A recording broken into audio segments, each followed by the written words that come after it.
How's it, everyone? Wayne the Unknown here, and welcome back to another episode of Geeking Out. We basically discuss everything nerd and geek related. I'm here with special guest who you may recognize as the voice of Chris Redfield from the 2002 version of Resident Evil, correct? The remake?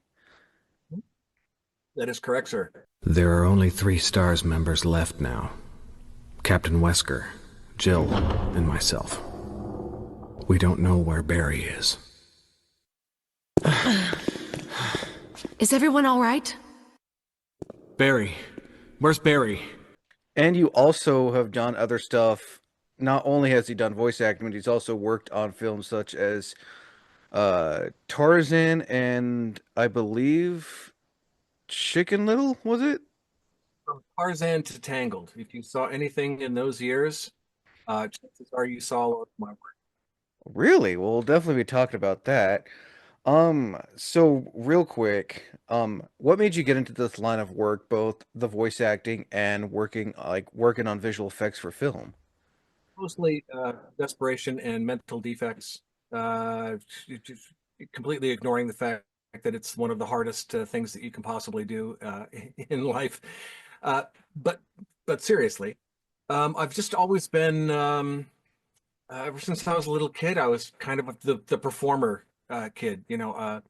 If it was music or if it was doing plays or funny voices or uh, as a little kid, I used to love to take my parents' tape recorder and do newscasts, do fake news reports and do all, like when you're in the helicopter, you're doing, hey, we're flying over the city in the helicopter and blah, that kind of thing. Um, yeah, it was just always something that I wanted to do. I always felt it, I learned early on that it felt good to make people laugh. It really just became the thing that I like to do most is to give people um, a reason to smile and a reason to laugh because the world is basically a big bowl of rotting flesh at the moment. Uh, I mean, I can't argue. I honestly can't argue with that. So what was it like starting out? Was it the working on films first, or was it the acting first that you started out with? Pretty much, I got into what they call play production in junior high school, and I had done a couple of other little school plays before then, but I come from a family that is very much not an entertainment family. Very blue collar. My dad was a painter his whole career, um, and my mom was a housewife, uh, sort of typical American housewife. She was born in 1925, I think. My dad was born in 1921, and they were very much children of the um, uh, of those times, and blue collar themselves from South Boston. I am a product of the Southie culture, but I was actually born here in California, in Northridge, California, and but all of my relatives are from back east, so I kind of have a very, very strong attachment to the East Coast. Um, but so like as I said previously, I was always kind of looking for ways to perform. But when I got into junior high school, there was this girl that I liked, and she was in the play production class. And so I took the class just to have a reason to be close to her, and um, ended up. I didn't end up getting together with her, but I ended up falling in love with acting. We had a tremendous uh, play production acting class teacher, a guy named Winston Smith, and he had this incredible mustache that was half black and half orange, and he was just such a great teacher. He really I think he kind of saw something in me. He saw my sort of desperation to entertain and was able to give me a direction. And I fell in love with acting and just, from that point on, I was in my head, I was an actor and just started doing plays and anything that I could. It never really because my family is not an entertainment industry family, they didn't know what to do with me. They had no idea that if you have a kid who has a predilection towards performing and all that stuff, that there are things you can get them an agent, you can get them into commercials, you can do all that stuff. They didn't know how to do any of that stuff, so I never, until I was in high school, just about to finish high school, professional acting wasn't something that I thought was possible for me uh, until I went to college.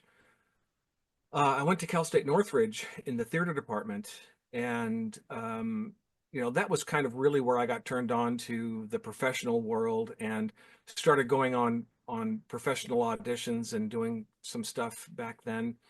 Um, that was kind of my entree to the industry. Now, the other side of that was I kind of got into the technical side of the film industry around that time too, because one of my first jobs out of high school was working as a film developer for Technicolor. Technicolor back in the day, back in the 80s, was right next door to Universal Studios. Oh, that's right. I vaguely remember hearing something about that. So all of the dailies, that come over, they'd be shooting TV shows and stuff on the Universal lot, and all that film, because at the time there was nothing being shot on video, very little being shot on video. Uh, all that film came over, across the fence to Technicolor, and we developed it all. So I was beginning to be exposed to the technical side of filmmaking at that age and learning, from the older guys there, color grading and things like that. Now we're talking about old school color grading, not DaVinci Resolve or Premiere, stuff like that. But so I started getting into the technical side of it as well and was very much enamored of that. I love the backstage stuff. I love just working on a set, no matter what I'm doing, if it's building sets or acting, anything in between. Heck, I'll get donuts for people if they hang around and watch stuff being shot. I love to look over the shoulder of the G's while they're working and just check out the camera. How are they doing the camera work? How are they doing that? I've always loved that kind of thing. Uh, and it was a few years. Well, actually, not that long after that, I went in the Navy for a couple of years, and Thank you for your service, by the way. um, uh, I was able to actually do some acting while I was in the Navy. There was a theater company in town in Connecticut where I was stationed, and I was able to do a couple of shows with them while I was in there. But got out of the Navy, went to college, and that was where I really started to do some stuff. A couple of years after I got out, I left CSUN after 2 years because was uh, I was getting. This is going to sound really, really arrogant. I was getting every part that I auditioned for, and in my young, stupid, arrogant brain was like, "Why are you going to school? Why don't you just get out in the professional world and start auditioning? You're really good, Joe. You'll do this. Will be a piece of cake for you." Well, the harsh reality slammed me in the face when I learned that the professional world is very different from being in college. Oh, I imagine, especially with voice acting, like I know people think acting or voice acting or working in any type of industry like that, it's gonna be easy, but in reality, it's not, and it will like give you a swift smack in the face. And I learned that really fast. And it brought me down to earth, thank God, because uh, it makes you understand when that happens that there's the outside look at the entertainment industry, which everything looks easy and it looks like people aren't really doing that much work and they're just having a good time. That's because they've done so much work that you don't see on film. The classes, the studying, the practicing, the rehearsing, all of that stuff happens before the cameras roll, and it makes it look very easy once things are on film or on stage, either one. And I realized at that point, oh my gosh, I really haven't been doing the work of being an actor I didn't really realize how difficult it was. And when people, I get very offended when I hear people say, well, it's you live that easy actor's life. Well, there's nothing easy about it. First of all, you've got competition like you can't believe. There for every role, there are 10,000 people who want that role. No, It's the I wholeheartedly believe it. It's from what I've been told that it's not an easy thing, and there are some people who go home disappointed when they don't and get that role that they auditioned for. some people who go home suicidal. And I'm not kidding. After, you can go years without booking a role. I did in my early commercial career. I went 2 years. Over the course of 2 years, I did well over 100 commercial auditions,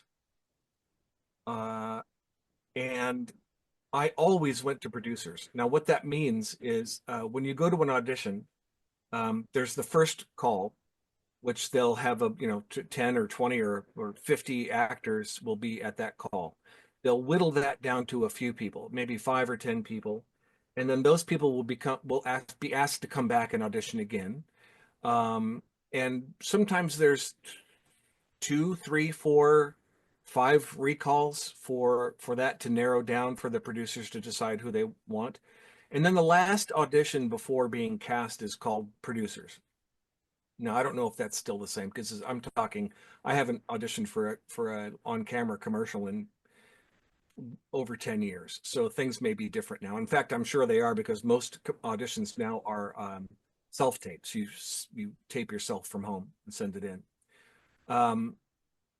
But when I was doing these things, they would have all these people, and so I would always make it to the producer's audition, and I would never book it for 2 years. Over 100 auditions, I didn't book a single commercial, and that experience has a profound effect on your self-image. It just makes you feel like I, I don't have it. There's something wrong with the way I look. It's my teeth, it's my hair, it's the way I talk. What is it about me that's defective? And the answer, of course, is nothing. Um, you just were unlucky. The numbers are against you. And as things have progressed, there are more people and more people and more people competing, especially in voiceover nowadays. And so it's become very much a numbers game. It's like winning the lottery. When you get cast in a role, all of the things that you've done, all the rehearsal, all the classes that you've taken, all the preparation, all the vocal warm-ups that you've done, are going to help you get to the top of the pack. The people who usually get these parts are people who've worked very hard over a number of years to get to make their bodies into an instrument that can work. Um, and it's it can break you down. I got to the point after that experience where I just wanted to quit, and I did. I walked away from commercial auditions. I just said, well, I just don't have what it takes to do that, and not really understanding that if I had just stuck it out and continued to do that and continued taking classes and continued talking to producers and casting people and other actors to find out what I needed to do to make myself stand out from the pack, not to be better because I was already good. I was already very talented, and I understand how to behave on a set, and I'm not a mean person. I've never tread on any toes or anything like that. But you have to work so hard to stay informed about trends. Um, that's another thing that can work against you. There are periods of time you'll go for a year or 2 years where it's all uh, um, young Latino men working, and then it's middle-aged white guys, and then it's so trends in marketing happen, and sometimes it's just not your trend. I had a friend who for 3 or 4 years was booking as a voiceover person, was booking commercial after commercial, and I'm talking national, huge commercials. He was making 300-400 grand a year just doing radio commercials, and then nothing. He just stopped working, And it was because his voice type was no longer in fashion. Things had moved on and changed to a different, not that he wasn't ever going to work again or that he couldn't work immediately if something right came up. But do you see what I'm saying? There Oh, are like, I get it. The times change, the trends change. Even nowadays, when people are like asking for voiceover work on like Facebook, Twitter, and everything now, how like these fan made projects are looking for specific types, and you see on like all the comments like, "Oh, I want to audition, I want to audition." You see like 100 people wanted to audition for these specific roles, and this is like you know, and the person whoever's booking it gets so overwhelmed that it takes a lot of time for them to like pick people out, and if you don't get that call, if you don't get that email back, doesn't mean it's they didn't get it. It's just so many people sent out that audition, and I imagine since you've been doing this for the past 30 plus years, you've seen a lot of, you know, you've done a lot of auditions and everything, and I imagine there were times where you didn't get a role because so many people auditioned for that one specific role. that is, in one sense, it's good for the casting people because they have a lot to choose from. On the other side of that coin is it's bad because there's too many people to choose from, and you get, you know, when you're a casting person and you're listening to auditions, you get burnout where you just everything starts to sound the same, and you can no longer distinguish what's good and what's bad. That's why these people tend to go with who they know over and over and over again. The same people work all the time.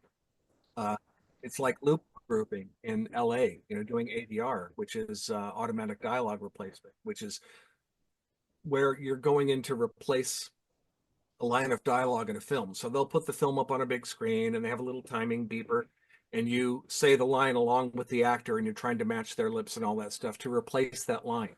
And that can happen for a couple of reasons. They either didn't like the line reading that the actor gave at the time, and you've been hired to voice match them, or they wanted to go with a completely different sounding character, so they want you to change how that character sounds, or there was a technical issue. Maybe there was an airplane or a car brake squeaked at that moment, so that line is not audible on the tape, and they need to replace it to make it sound good. Um, uh, what was my point? I honestly don't. I can't remember. Um, a question I want to get into now, a little bit out of the acting. So back in the late 90s and for quite a few years, you were basically, you're like a you were like an artist in a visual effects artist in a sense for a lot of movies, like, from Tarzan, Treasure Planet to Blue Eye Samurai. How did you get into like Okay, the art side of films and TV shows? this is a crazy story. This is the crazy part of my life, and so for the past 30, let's see, 29. Well, see, I started. Technically, my first movie was in '96, and that was Tarzan. Um, so Wait, Tarzan was in development since 96? I didn't know Tarzan, that. yeah, that Huh? was when it Oh, actually no, 9, I think. yeah, it's in development probably since '94, '95. I don't remember. Most animated films take 3 or 4 years of development time. Oh yeah, especially a big film like Tarzan. But to go back after college, I got a job as a computer technician. So I was fixing computers, and then that ended. I got a job in television working on game shows. And so for several years, I worked for Bob Stewart Television, and we did the $25,000 pyramid and the $100,000 pyramid and a bunch of other game shows. There was one called Double Talk that I worked on. Okay, so I'll continue on from there. So I just working in game shows again really taught me a lot more about being a professional actor because I was meeting a lot of celebrities. We had celebrities on the show, so I would get to meet them and talk to them about professional acting and whatnot. But after the shows, after the shows got shut down, actually sold to someone else. Um, uh, what was my point?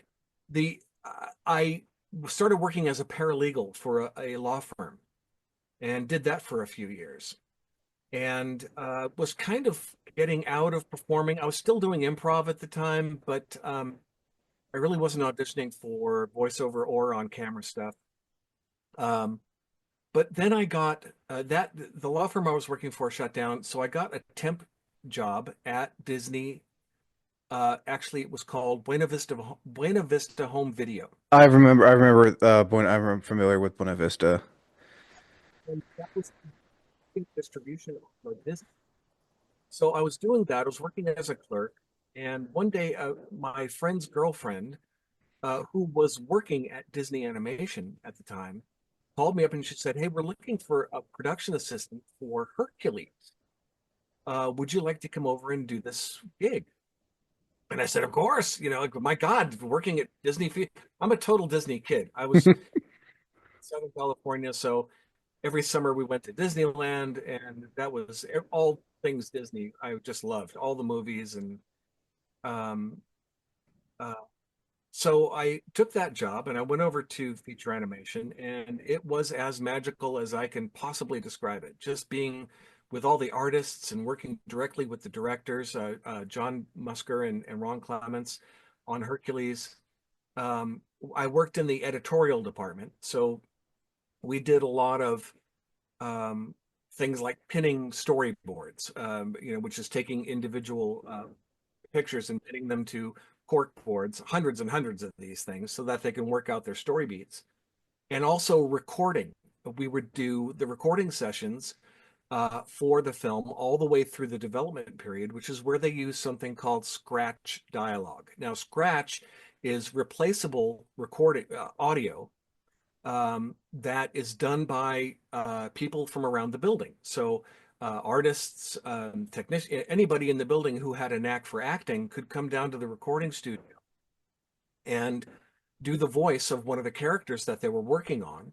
And they would record all this audio to go with the storyboards, and they would film and then put this temporary audio with the storyboards to see if the film was working, to test the timing of jokes, to see if the story cohesion was there, to see if the dialogue was made any sense.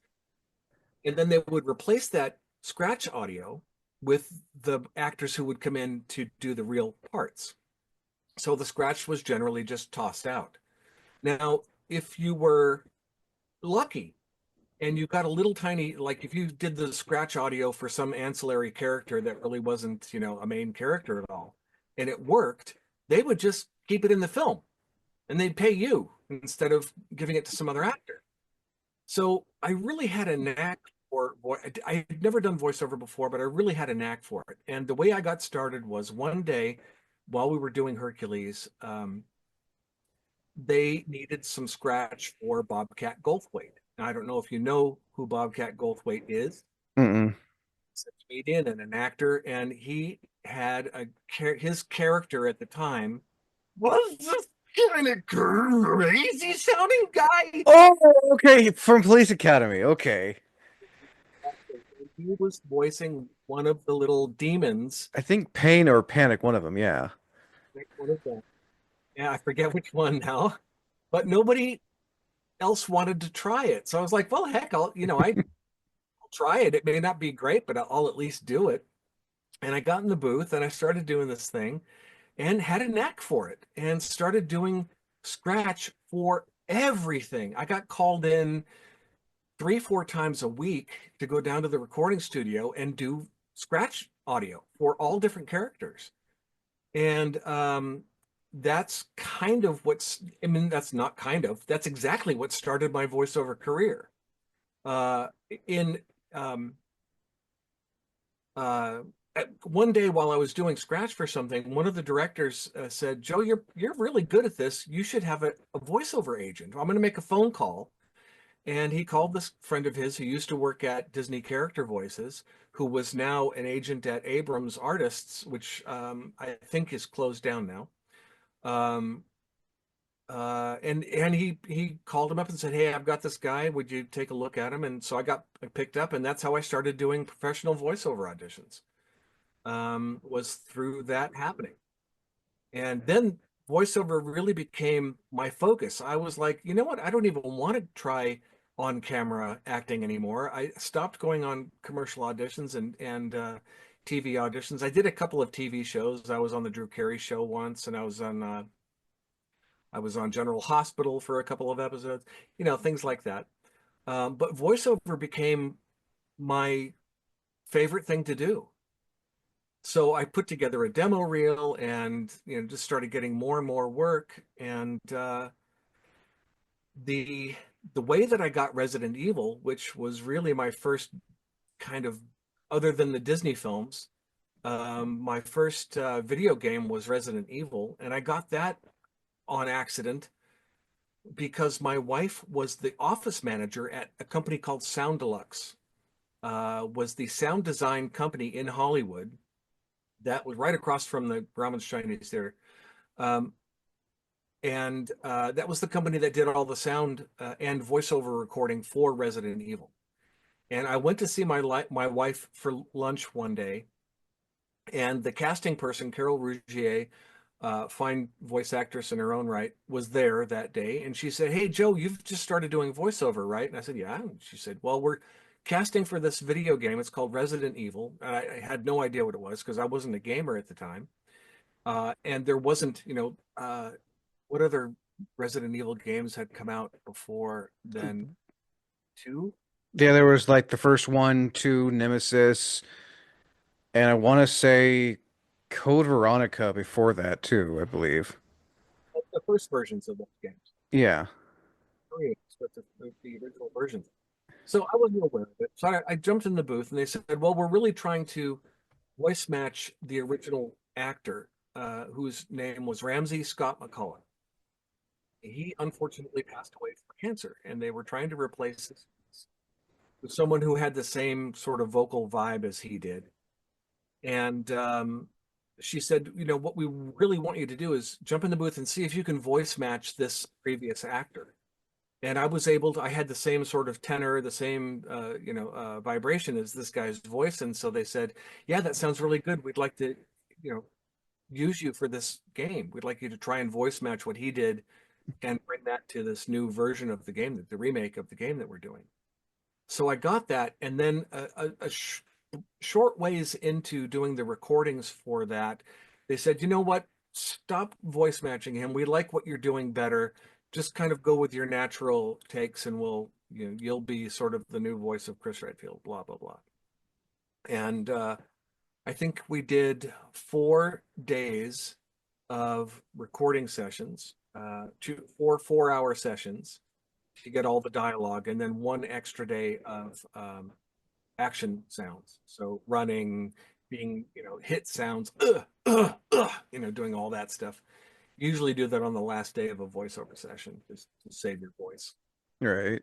And if I'm not mistaken, you can correct me if I'm wrong, you also did the announcing voice when you turn on the game and when it says Resident Evil, that was you too, correct?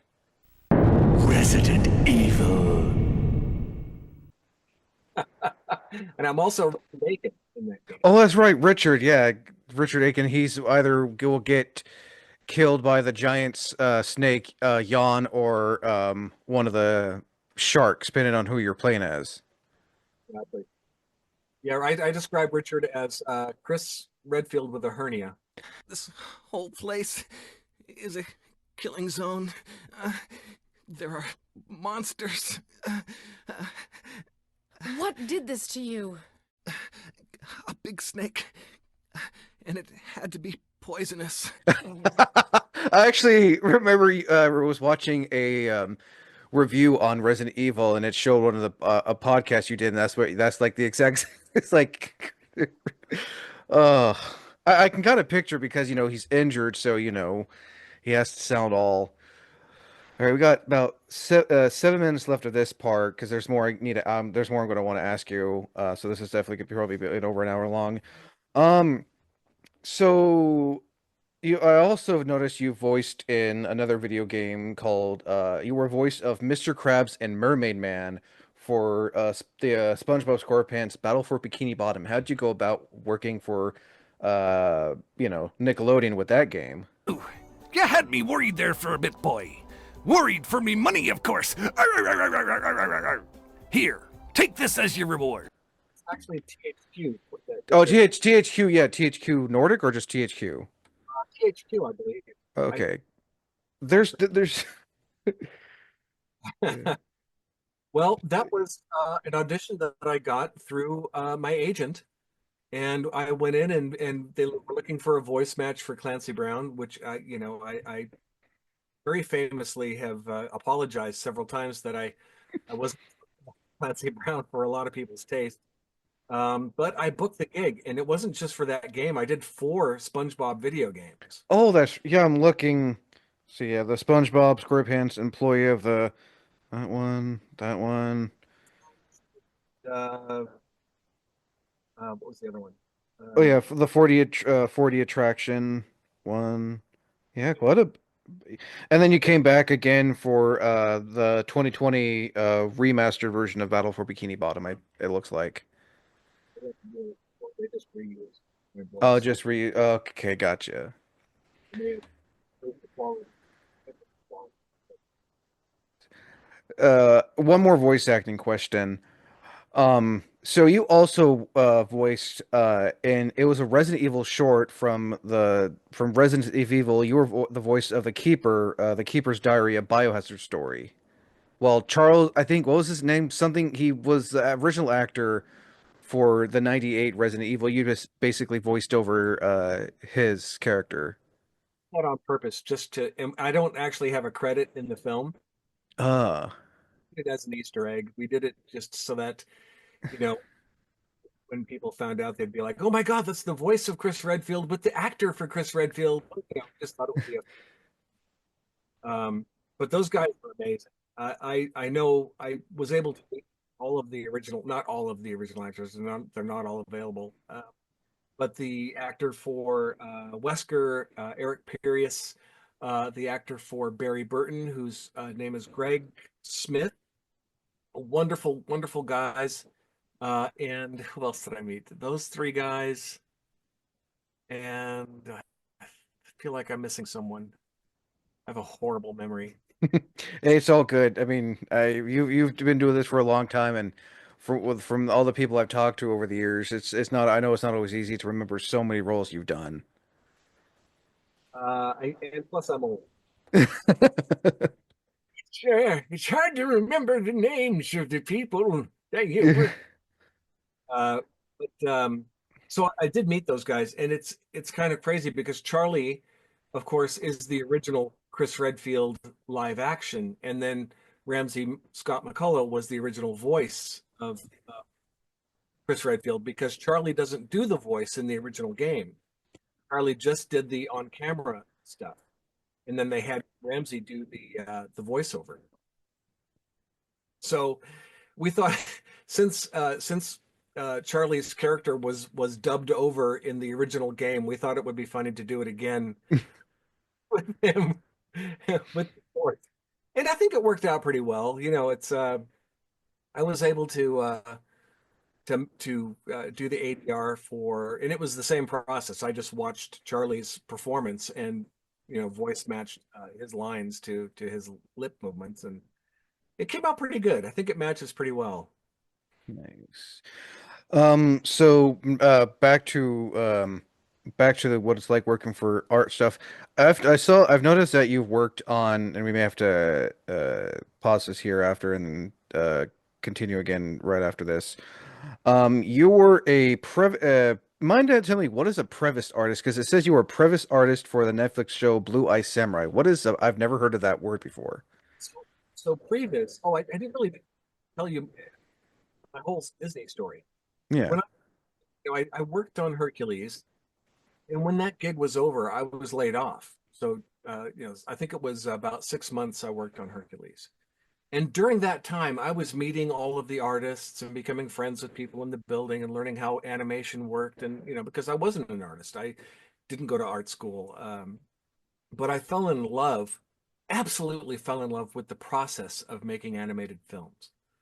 So when Hercules ended, the Monday after the Friday that I got laid off, there was another opening at Disney Animation in the operations department for a coordinator, which is essentially you just sat at a desk, and if the light bulb went out in an artist's animation desk, they would call operations, and you'd send the electricians up, and they would replace the light bulb. So it was just an operations role, and I did that for about a year and a half. And during that time, I, got to meet everybody in the building, got to be friends with some of the greatest, Andreas Deja and Glenn Keane and Ron Clements and John Musker and Kevin Lima, all these amazing, amazing filmmakers, and just started to learn everything that I could.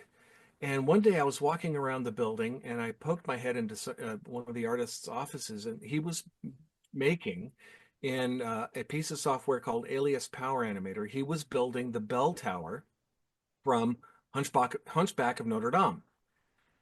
And so I was just like, wow, what are you doing? That's so cool. How are you doing that three-dimensional, sculpting and all this stuff? He said, well, it's 3D modeling, and here's how it works. And if you're interested, I can get you an account on the machines. And so he did. And I started learning how to be a modeler. And that's what I've done for almost 30 years now. That led to about a year and a half later, I basically just got the tutorial book for Alias Power Animator, went through it from cover to cover. And while I was sitting in the lab that had all the computers for 3D modeling at Disney, some of the artists started to notice that I was in there all the time.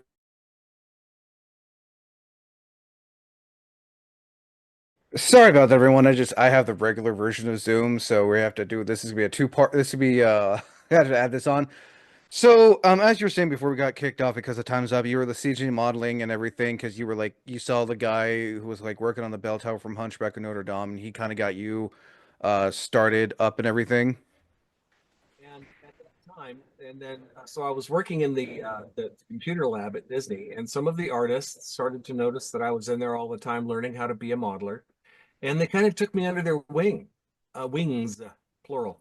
And in fact, one of them in particular started giving me assignments as though I was working for him as a modeler, and just to give me feedback. And after about a year of that, uh, someone came to my office, the operations office, one day and said, "Hey, Joe, we have an opening for a trainee modeler on Tarzan. Would you like the job?"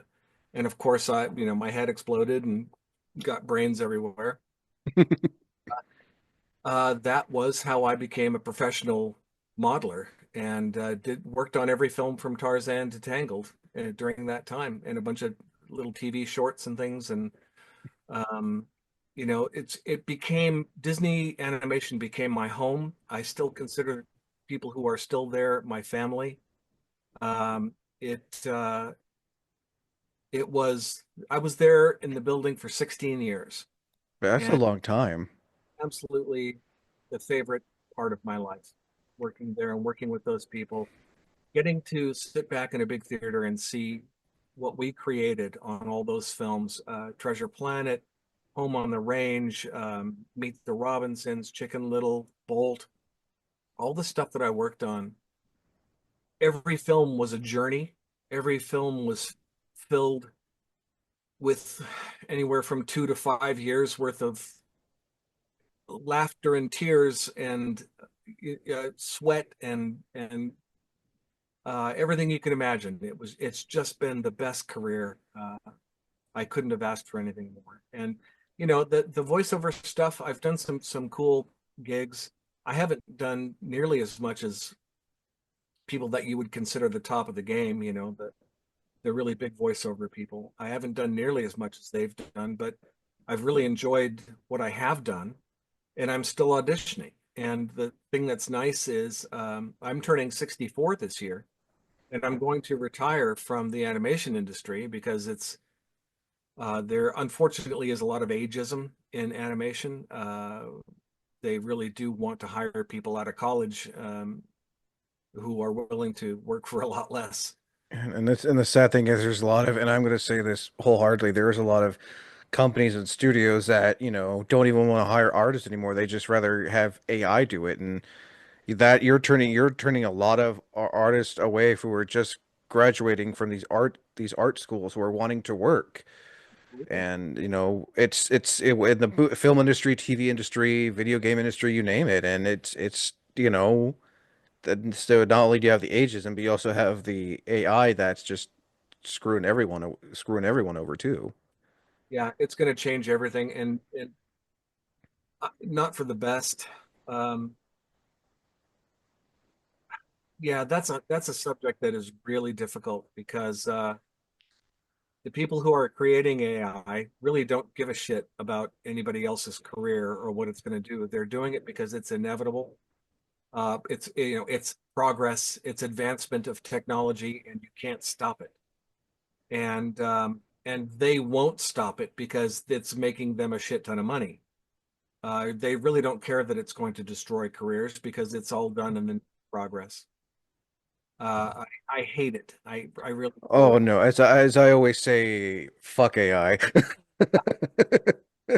So a question about us, because you've worked in the art department for a long time. What kind of advice would you want to give to someone who wants to get into the art aspect of films and TV shows and everything? I would say again, it's a competition game. There are a lot of people who want to do it, and there are a lot of really good artists out there. And I would say just do everything you can on a daily basis to make yourself one of the best artists that can't be ignored. You have to compete on a very professional level. You can't, you can't draw like a junior high school artist and expect to have a portfolio that's going to get you into a major studio. It's just not going to happen. You have to study, you have to go to school, um, and you have to look at what the people who are in those positions are doing. You have to look at the quality of, you have to look at the highest quality of product and aim for that. And if you can't reach that level, you might want to consider doing something else because you're going to get your heart broken time and time again. Um, there are just too many people who are that good. And I see it a lot because I teach at Cal Arts. I teach character modeling at Cal Arts, which is one of the premier art schools in the world. Oh yeah, definitely is. So I see the best of the best of the best. And the competition is insane. I'm not saying that if you can't get into Cal Arts, because very few people can. First of all, it's egregiously expensive. Oh, all for a prestigious art school in Southern California, I imagine it is. It's absurdly expensive. And the other thing is they only take, I mean, there's 800 students total, and that's including the music department and the acting department and the film department, and so it's a very, very small community, and the best schools in the world are like that. They're very exclusive, and Oh man, I can't imagine what the waiting list is like either to get in Cal Arts. yeah, it's absurd, and it's very difficult. So the kids that are there are very lucky to be there. And I say kids, I say kids. I don't say that pejoratively because they're some of the students that I've had have just been the most amazing, wonderful people. And I can tell when I get a class and I start, the first class that I have, I usually have people come up and show their work and just kind of let everybody know who they are and where they're coming from and what they hope to get out of the class and a lot of that stuff. I can pretty much tell, if I have 15 or 20 students in a class, I can say that one's going to work, that one's going to work, maybe that one, and that's it. You can tell who the ones are who have that intangible quality that they're going to be a part of a crew. And it's not just their talent. I've had talented kids who've just been complete assholes. And I always try to tell my entire class, look, a big part of getting into this, getting into film, getting into these big companies is a personality contest. If you're not someone who can work with a team, who is a team player from top to bottom, you will have a really hard time getting a job at one of the majors. I mean, you started at the bottom with Disney and worked your way up to, and you were learning on the job too. Like you had no prior, like you said, you had no prior experience. You were just learning as you were going, and you got to work on some prestigious films from Tarzan to Treasure Planet. Again, also working for Netflix on Blue White Samurai as a previs artist. Yeah, and I couldn't do it again. You could not show up at Disney and get a job the way that I did because when I did it, there were no modelers in the world. Model 3D films were just starting to come out. Oh yeah. One had just opened. You know, they didn't even teach modeling at Disney. They had to send me. They sent me for 2 weeks to another school, a place called RFX in Hollywood that taught Maya, or not Maya, Alias Power Animators. This is before Maya even. Alias Power Animator is the software that became Maya. It was bought by Autodesk and became Maya in 98 or 99, something like that. We transitioned to Maya in the middle of Treasure Planet. We went from using Alias Power Animator to Maya, and we had like a week to learn the interface. It was pretty brutal. But I had something I was going to say. Oh, so I wanted to skip ahead to the previs thing and just describe what previs is. Yeah. It looks like previs, but it's Previs. It stands for pre-visualization. Ah, got you. What it's doing is you're creating a low resolution um, uh, version of the shot or of the town or of the whatever the shot, whatever the thing is that's being filmed, the environment. You're doing a low resolution representation of that so that the filmmakers can have an idea of what their set is going to look like, and they can work on their shots, get the shots in, and get the shots worked out before the actual hard work and the long detailed work of making those sets or props takes place. So it's a quick and dirty way for filmmakers to figure out what their shots are. And then once they set the shot, they'll go, okay, take that set and build it out. So let's say there's a shot of a character walking down a street in an old Western town. We would go in as previs artists and we would create the street, build all the buildings, but super low resolution, no detail.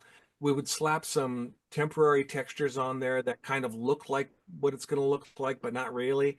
And then the filmmakers will go in there and fly a virtual camera through that previs set, and they can actually have the same lens that they're going to use.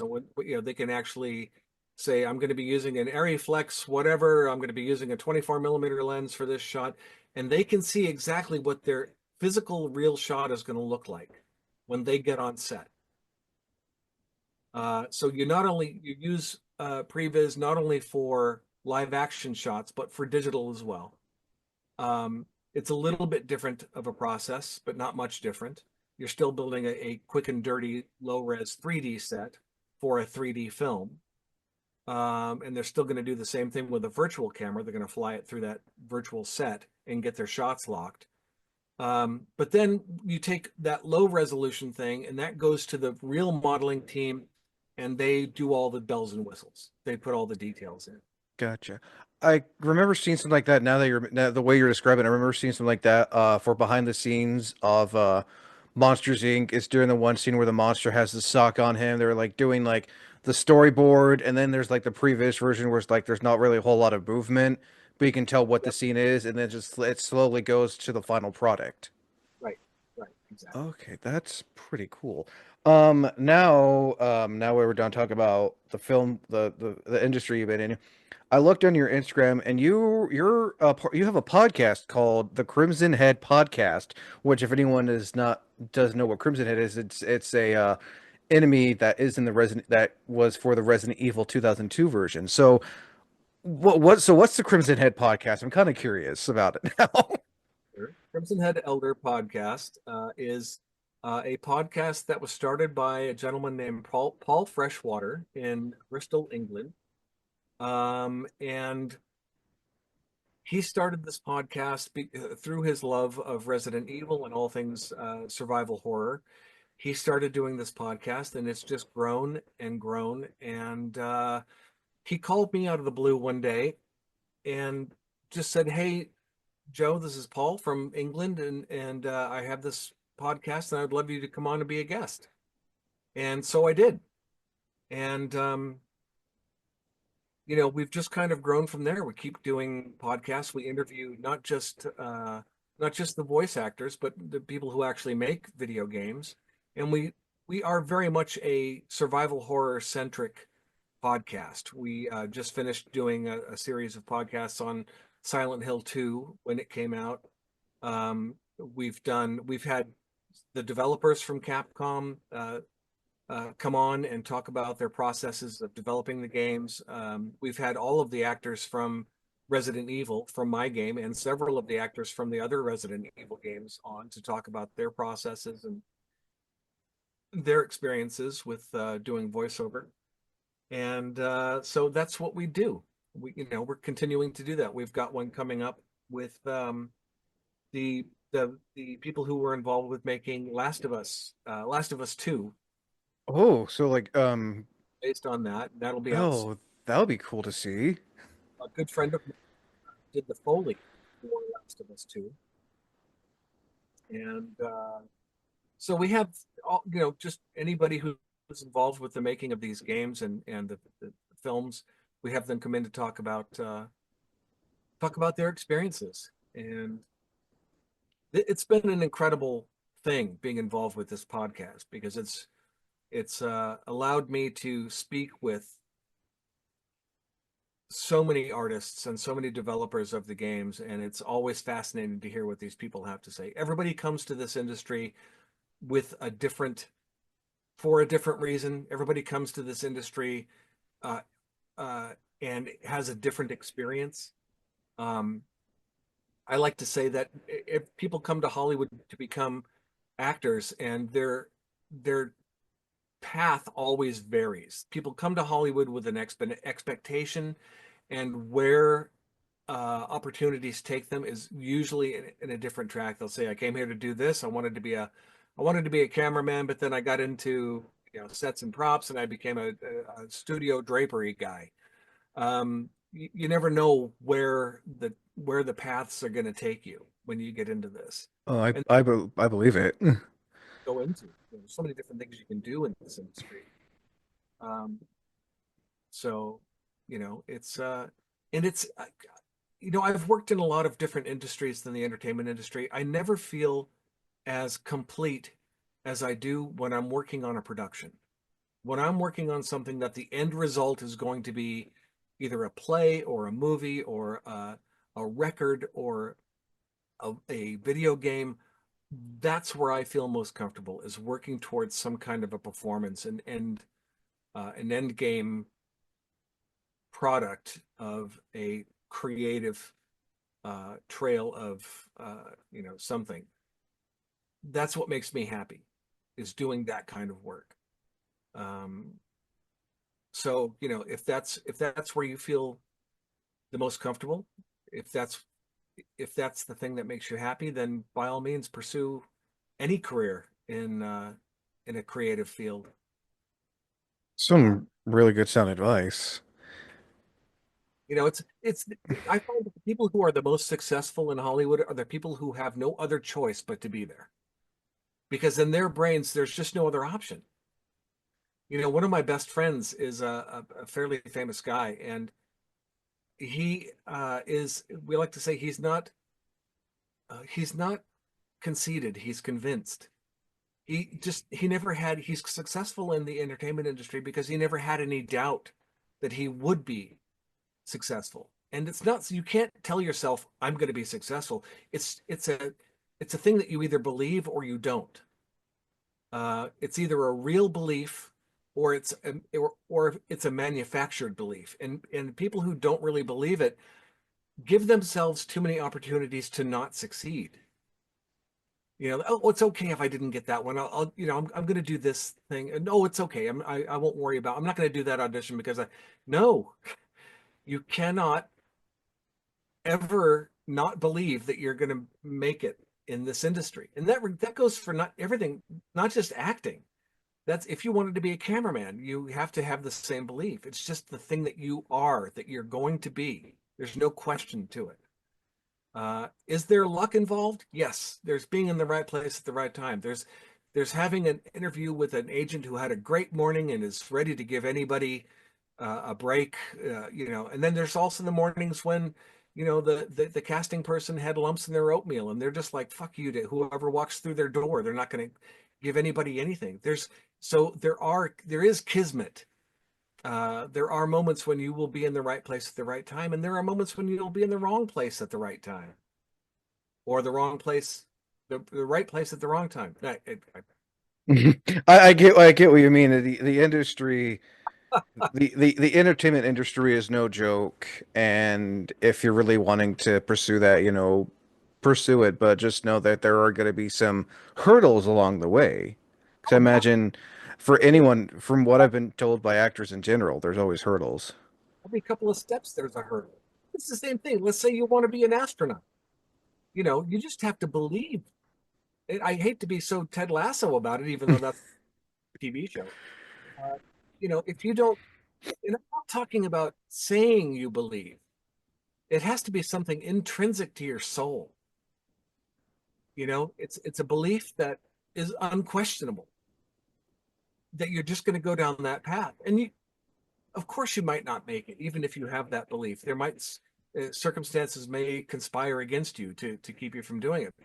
But the only people that I know who really made it in the entertainment industry, especially as performers, are people who just know that's their path.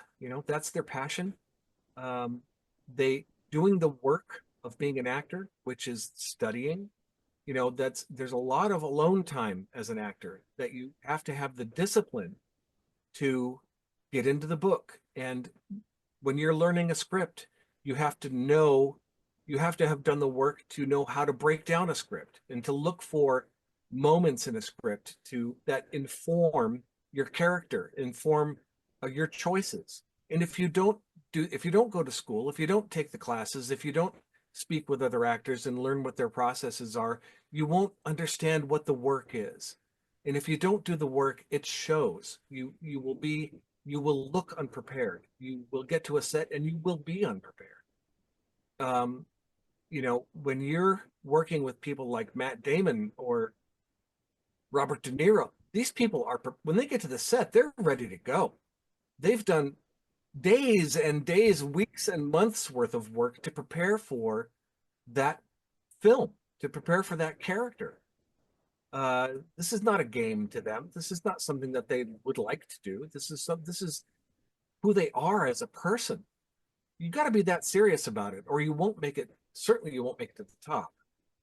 Now, are there lucky people? Yes, very, very rarely. There's someone who is either so beautiful or so charming, or they have so much charisma that the camera loves them and they get opportunities that someone else wouldn't get because of those factors. But 99% of us are not that. 99% of us are not unicorns. Hmm. No. Um, so two more questions. Because with actors always or voice actors always want to try to talk about what's it been like going as a guest to conventions. What's it been like just enjoying a convention, being a guest, and all that. The weirdest thing in the world, because I don't consider myself a celebrity. I'm certainly not a celebrity. I'm not a celebrity. I'm a Nobody. Look at it this way. Chris Redfield is the star. Chris Redfield is the celebrity. Nobody cares that Joe Whyte did the voice of Chris Redfield. The only reason that people want to get my autograph is because they're collecting autographs of the voice actors of this game, and I happen to be the guy. But what they really like is the character. Now, did I bring something to that character? Yes, I did. So, it's probably um, uh, what would be the word? Too humble to say that I'm not a celebrity. It's, there are probably people who are saying, "Oh, that's just you being, you're self-deprecating for whatever reason." But it really is the character that people love. I feel just lucky to have been the guy who got to do the voice. It could have been any of 10,000 guys and it would have been just as good. There are there things that I would go back and change? Yeah, of course. I wish I could revoice Chris because I have so much more experience now. I was just starting out when I did Chris Redfield. There's so many things that I would go back and touch up and make better, but you never get that opportunity. Once it's in the can, you got to walk away and you have to let it be. You have to be comfortable um, with your performance. You have because it's done. It's over. Move on to the next thing. The Beatles very famously said that we never listen. We would finish an album and we'd be on to the next one. We didn't sit and ruminate about the last album. We just did the next thing and the next thing and the next thing. Um, so it's really weird for me that anyone would want my autograph because I don't see myself as being any kind of a person that you would need an autograph from. Um, I'm always here's the thing that I love the most about it. When I go to these conventions, inevitably people come up and say, "You were a part of my childhood." When I played this game, this was one of the ones that touched me the most was a young girl came up and said, this was my father and I's father-daughter time. We would play Resident Evil together and just have the best time. And you were a part of that. And she said, my father really wanted to come to this event to meet you, but he passed away. And it just broke my heart. She was in tears. I was in tears. Everybody around us was in tears. And you don't realize often as a performer the profound effect that your performance can have on people who see it. When you're able, and that's, boy, it brings it all full circle. Reason that I love to entertain is because I want to affect the lives of people in a positive way. I want to give them a reason to forget about real life for a moment. I want them to hear the story that I'm saying, to hear the lines that I'm reading and be taken somewhere else, be given an opportunity to imagine joy, and that in that imagining they are able to feel it, um, to be able to laugh at life a certain way, or to find deep emotions, sadness, and maybe even fear in a way that is containable, in a way that is digestible in an audience. You're not actually going through a huge fire, which we all just went through, and can very much sympathize with that. But you're able to give people that sensation of going through an emotional experience without having to actually do it. That's performing. That's acting. That's what you do when you do a film. You're trying to reach the audience for that film in the same way that those uh, real experiences would. You're trying to find the reality of a situation and project that to an audience. Let them feel what you're feeling. That's so hard to do. The best moment as an actor is when you're on stage and you forget you're on stage. You actually reach Satori and you're not thinking about the lines. The lines are just coming out, and it's all natural, and you're in the flow, and uh, your relationship with the other actors is organic. You guys are on the same wavelength. When you reach that moment of Satori, um, that's pure emotion. That is like snorting the purest cocaine you can possibly imagine, doing the purest heroin, for an actor is just seeing, especially in stage work, when you can actually see on the audience's face that you've touched them, that you reached that moment, and you nailed that emotion. There's nothing like it, man. That is absolutely pure adrenaline, pure, uh, It man. it sounds like you're particularly answered this, but it sounds like it's had quite the impact on your life over the past, since you were that little kid, just doing this in school to, It's addictive. I It's mean, sure, I mean, like I'm sure it's even nice to have that support from your family too, even though they didn't know really what to do, but it sounds like they were supportive as well of your choices growing up. supportive. Here, this is my mom. When I told her I wanted to be an actor, she looked at me, and this is very truthful. She just looked at me and said, um, aren't there a lot of gay people in Hollywood? That's usually the cause. I've noticed that be like the common, especially back then, both your, not to mention both your parents were born in like, Funny, in the 20s, and this is like, mind you, this is after the first, World War. So, their parents, I'm sure were trying to, their parents were probably hard workers. So they had to grow up in a time where, actually.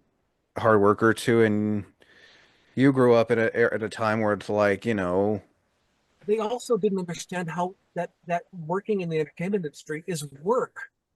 They are, when I was talking about people who think, oh, if you're going to become an actor, it's just all fun and games. They didn't understand that it's years and years of grueling, self-introspective work. I mean, if you're like studying method acting, you're learning. It's like the deepest, most hardcore therapy you can put yourself through. You know? Trying to understand your own emotions so that you can manufacture emotions and present them to someone else. You can't do that if you don't understand yourself. no. So last question now. Any just last minute advice you want to throw out there for those who are listening and are watching this? Passion. If it's not your passion, don't do it. Stay out of the way. I know that sounds hard, but you know what? If performing isn't your passion, let the people who are hungry, the people who do believe that it's the only thing they can do, get out of their way. Let them succeed. There are people who want to do it for the money or they want to do it for the fame. If that's your reasoning behind wanting to be an actor or anything, it's not just the entertainment industry, but if you want to do something for egotistical reasons, you're doing it for the wrong reason. You know, um, if you're honest about wanting to perform to give that energy to other people, which is what it's really all about, performing all comes down to one thing: communication. You are trying to communicate to the audience an emotion or an emotional filled event, be it happy, sad, whatever. You are doing that for one reason. You are the vehicle, you are the tool through which that story will be told. That's the only reason to be an actor, is to is to be a conduit for the story.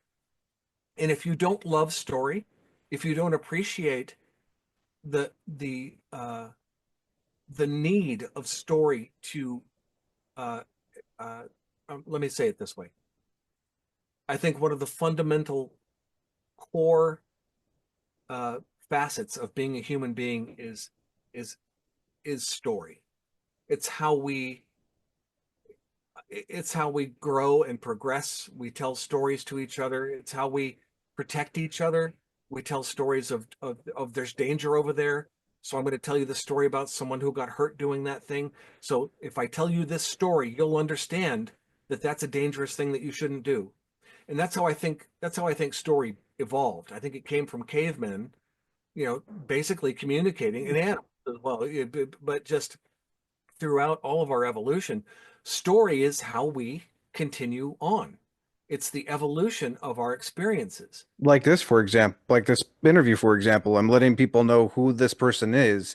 As I always say, the guests make the channel. I'm just, hosting, recording, editing, and posting. But I'm also showing the people out there like this is what, this is something you may never see ever. So Yeah, here's the opportunity to see that. exactly right. And I don't do it for the views. I don't do it for the likes. I just do it for the pure enjoyment of bringing joy to other people. Facilitating that communication. You're facilitating the evolution of that story. And that's a beautiful thing and a highly laudable thing. And I always tell my kids too, the fact that you're creating art and you're doing it, well, I mean, you're feeding your soul by creating art, but you're doing it for other people. You're doing it to tell a story through your art. I don't think there's any higher calling in humanity than to be a really good storyteller, because they have been foundational, fundamental to everything that we do as human beings. It all starts with someone telling a story. The railroads were built because someone told a story of there's this other side of the country that we need to reach because of this story that I wanted is being told. And so someone said, well, then we need a way to get out there. So let's tell the story of how we built a railroad to get across the country. It's fundamental to the human experience, and if you don't have that passion, if that's not something that you want to engender in yourself and in the people around you and share with the people around you, then you're doing it for the wrong reasons. If you're doing it for money or for fame, that's the wrong reason. I completely agree with all that. Um, Again, I think that should do it again. Joe, thank you so much for coming on, not only to share about your life as an actor, but basically like the stuff you like, the way you've worked and everything. And I hope you have you have a good retirement after this and everything. And I can't wait to see what other things you do in the future. And for those who are watching, I highly recommend I highly recommend taking what Joe said to heart, because that, is pretty much what you said is what every time I ask other actors is what they say, Do it for the enjoyment, don't do it for the fame, the money. Yeah, like yeah, that's nice and all, but do it for, it's something you got to enjoy, and If you dedicate yourself to that thing, then the other stuff comes. The wealth and the fame, that comes as a result of being prepared to do the job. I honestly can't argue with that. Again, Joe, thank you for coming on. And as always, I'm Wayne the Unknown. Until next time, thank you for listening. And as always, thank you for watching.